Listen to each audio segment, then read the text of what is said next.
All right, so I got an email last week from a brand doing about 200K per month in revenue saying that their Google ads are underperforming and that they're struggling with new customer acquisition. They asked if I could take a quick look at their account and oh boy, I've seen some train wrecks in my time, but this account, it's like watching someone putting out a fire using gasoline while being completely blindfolded. Today, we're going full Gordon Ramsay in this account, and trust me, it's going to hurt. Let's dive in. Before we dive into the Google Ads account, here's a quick business snapshot. So it's an e-commerce brand in the supplements and sports nutrition industry. Their primary market is in the US, and their revenue is currently about 180K per month. The average order value is about $77, and the new customer average order value is actually lower than that at $73. The site-wide conversion rate is at 1.46%, and over the last 12 months, the revenue has declined by 14%. The blended customer acquisition cost is at $111, which leads to a blended new customer return ad spend of only 0.65x. That means with every new customer that they're acquiring, they're just losing money. The marketing manager mentioned that they have strong brand equity and a very loyal customer base. Year over year, the revenue is declining and the new customer acquisition is just not working. They're at 80% returning customers and the paid media efficiency is just very, very weak. They also complained about bad reporting. So basically, the current agency doesn't have any analytics or dashboards, and it's only providing very limited insights into what's going on. Their main goal is to scale the paid ads from 40 to 50K per month towards 150K per month and above while improving efficiency. But with the current setup, they're not confident that they'll be able to do that, and they're just losing money with that. So they asked me to take a look at their account. So let's get into it. So here we are inside their Google Ads account. As you see, over the last 90 days, they've spent 40K on the Google Ads. On Meta, they're spending roughly 3 times as much. And with that, they got 1,200 conversions. So when I look at an ad account, the first thing that I always look at is the tracking. Because without proper tracking, without the right data, you're not able to make good decisions and you don't even know whether what the ads are showing you, whether that's real. So let's start by going to the goals. Looking at the goals, we see that they're definitely tracking the purchase conversions. So that is great. Over the last 90 days, there were 1,200 conversions tracked with a conversion value of 98,000. That with their average order value, that sounds about right. There are some other conversion events that are not working, but that's fine. What I'm noticing is that they're currently not tracking any add to carts or initiate checkouts, which is not great because ideally we want to be able to see the whole customer journey. And even though those events shouldn't be like primary conversion events, we don't want to be optimizing for those, but we still want to be able to see them because we want to see like how many add to carts had an ad, how many people of those started the checkout process, and then how many ended up buying. And we want to see the whole flow, the whole customer journey and the drop-off rates to be able to make better decisions. Because right now we're just seeing whether someone purchased or not. Then if we look at the conversion event themselves, what I'm noticing is that the attribution window is very long. I mean, this is a supplement product that is costing about $70 in terms of the AOV. And for that, the click-through conversion window is set to 30 days and the view-through to 3 days. That means if someone clicked on an ad and then 29 days later or 30 days later buys the product, Google will still count it as a conversion that came through Google. With a low average order value product like that, we want to have way shorter attribution windows. And also view through 3 days is also very, very open, I would say. I would reduce that to 7-day click and maybe 1-day view attribution window for a product like that. The enhanced conversions are enabled. That is good. So that is fine. So as the next step, let's look at the campaigns. As we see, they have currently 7 different campaigns running. Most of those are Performance Max campaigns, but also two search campaigns that are in there. We see the first one is a Performance Max pre-workout campaign targeting their pre-workouts, I assume. Then a product-specific search terms search campaign. Then a Performance Max campaign for whey protein, product-specific search terms prospecting, Performance Max greens, Performance Max non-brand search terms, and Performance Max creatine. Okay, so the first thing that I'm noticing is that it seems like there's no real split between branded traffic and non-branded traffic. So with Google Ads, and especially with a brand like that already has like a lot of existing customers and 80% returning customer rate, there we want to be sure that we're always excluding the branded terms from all the prospecting campaigns, and then potentially have other campaigns that are specifically focusing on capturing the branded traffic and are basically there as brand protection campaigns to make sure that we're always at the top of the search results. Looking at the last 90 days, the return on ad spend is currently at 2.45, which is okay if it would be primarily new customers and prospecting, but I'm not sure that's the case. And from speaking to the marketing manager, I doubt that is a real like prospecting return ad spend. But let's start with the campaign that is spending the most. Over the last 90 days, this one, the pre-workout campaign, has spent 15,000 at a 3x return ad spend. So if we look at the settings, one of the things that the brand is really focusing on and that they really want to do is improve the new customer acquisition. And they said they've talked to agency many times, and all they want to do is focus on new customer acquisition.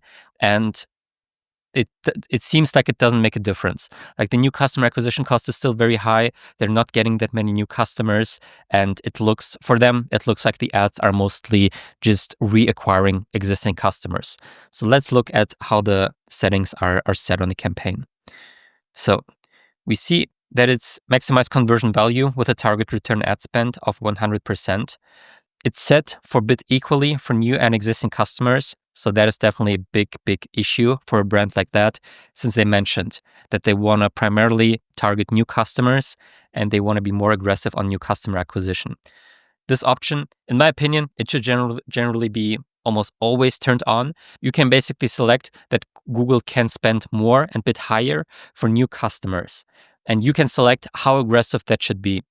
The reason why I always recommend having that option turned on is because you can set that additional incremental conversion value to even only 1 cent. So basically tell Google that a new customer is 1 cent more valuable to you than an existing customer.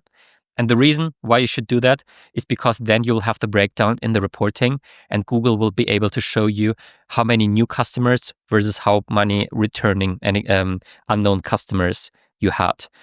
Like in the Google segment options, you can go to conversions and then basically filter by new versus returning conversions.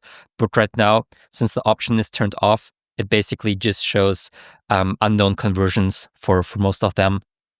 And it's not clearly showing how many new customers versus existing customers you're getting. So even if you're not primarily focused on new customer acquisition, you should still turn it on and set it to at least 1 cent. But here, in this case, the brand clearly mentioned that they want to go for new customer acquisition.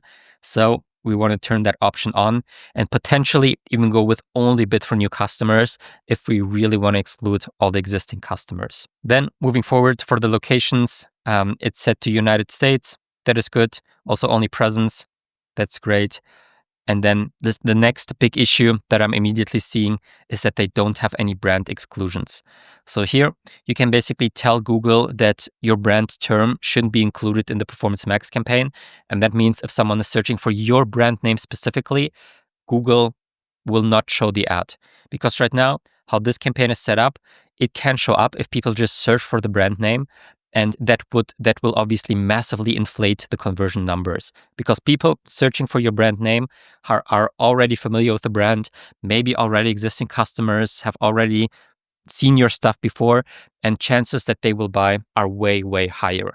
But for those, we oftentimes don't want to be as aggressive, because chances are very high that they will buy whether they see an ad or not, because they're already searching for the brand, they're already on Google searching for your name. Like, even if there is no ad, they will probably buy your product. So on Google, we always want to be separating branded and non-branded campaigns.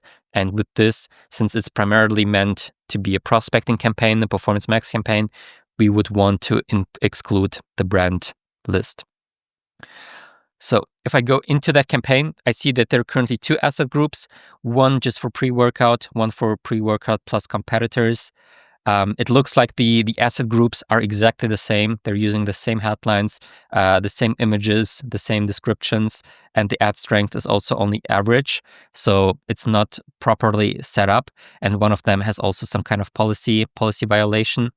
And the only difference between those two seems to be that the one has search terms for pre-workout and sports nutrition, and the other one has no search themes attached to that. Then what I like to do next is look at the search terms, which the campaign is converting for. So we go into insights and reports, and then to search terms. And yeah, that's what I thought. That's what we see.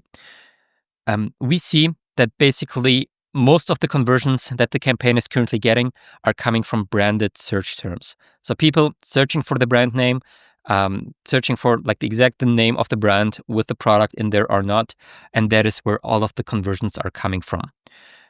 This term, this term, this term, this term, this term, this term, this term, those are all branded search terms, and we see the whole campaign had 532 conversions, and with this one, with the conversions that I've just selected from the top keywords, we're already at 360 conversions or something like that. So about 60 to 70% of the conversions are coming in from branded search terms, which is not great. Let's look at this next campaign. So the second campaign is product-specific search terms. Let's look at okay, so there's only one ad set running. Okay, let me look at the search terms. Oh, wow. Those are all branded search terms. Literally every single keyword that we're seeing there is a branded term. So all the conversions that this campaign is generating are branded search conversions. Okay. All right, let's go to the next one. Let's go to the whey protein campaign. Search terms. I thought so. Again, it's all branded search term. These all those keywords, all those search terms that are getting all the conversions, all branded terms. All right. Yeah, no wonder that the results are so terrible. Let's go over to this one. Search terms. Yeah, all branded terms. Okay. Let's go to the next one.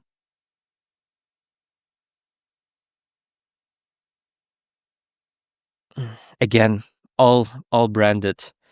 So I'm basically going through every single campaign that they have right now and looking like where the conversions are coming from, like what people are searching on Google when they then end up converting. And what I'm seeing is that it's basically all branded search. So it's all just people searching for the brand name, which makes the ad account look good in terms of performance, or at least decent, but is terrible for new customer acquisition and for incremental revenue for the brand. Because obviously, with the ads, we want to make sure that we generate an incremental revenue, additional revenue for the brand, revenue that wouldn't have been there without the ads, without the marketing. And with the current setup, it's not generating anything. So this campaign is named non-brand search terms. So I'm sure with this one, we will not have any branded. Never mind. It's all branded terms. Every single search term that we're seeing from the top 10 ones, obviously there are way more search terms, but from the top 10 ones that really like got conversions and that generated results, they're all branded terms. They're all branded. I mean, for the sake of it, we can go to the last one, the creatine, but I already expect what I'll see. Yeah, not all of them. There's some Creapure creatine, 1 month of creatine, 1UP nutrition. Those are not branded terms, at least that. But yeah, they also, like these ones also didn't generate any conversions because this campaign didn't have that much ad spend. So most of the conversions, again, came through the branded campaign. So that in my opinion, is completely terrible. It's like, just from this already, it's one of the worst setups that I've ever seen, because the brand basically has been complaining over the last couple of months, I think even longer than that they're not able to get new customers and acquire new customers profitably. And the agency knew that, but all the campaigns are basically just optimizing for that, optimizing for returning customers, for people who already know the brand. And yeah, let me look through the settings for the other campaigns. So this one is set for maximize conversions, but equally for new and existing customers. Again, not optimizing for new customers. Then the third one, also, but equally for new and existing customers. So yeah, none of the campaign.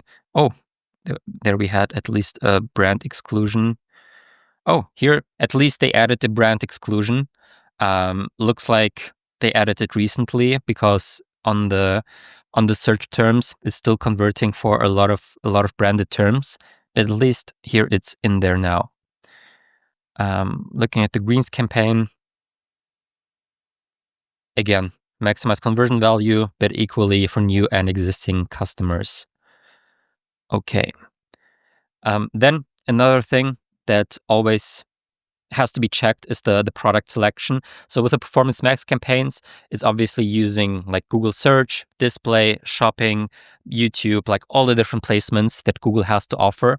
And shopping is a huge part of that, especially for an e-commerce brand like that.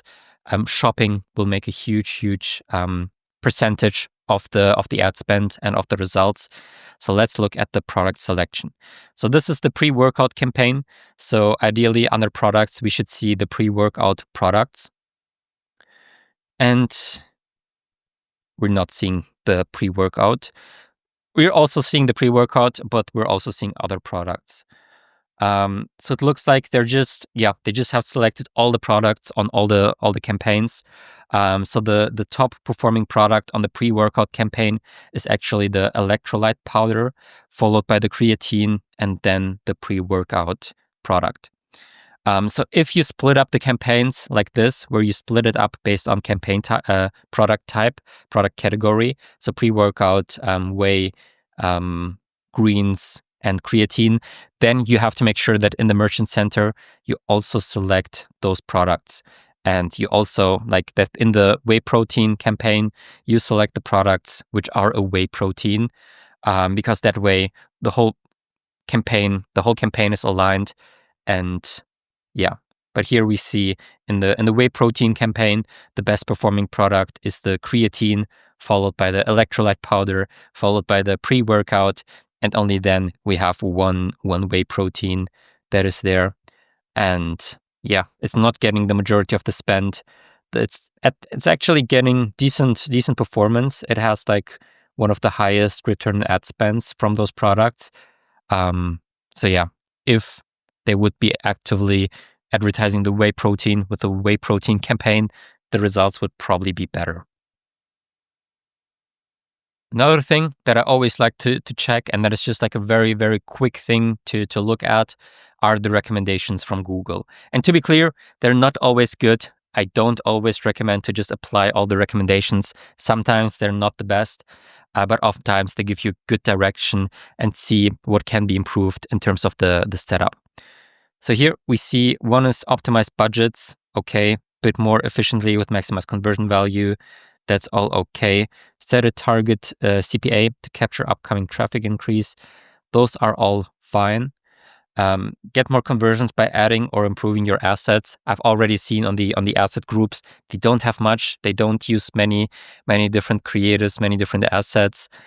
So I definitely agree with that. Add video assets, add videos with different orientations.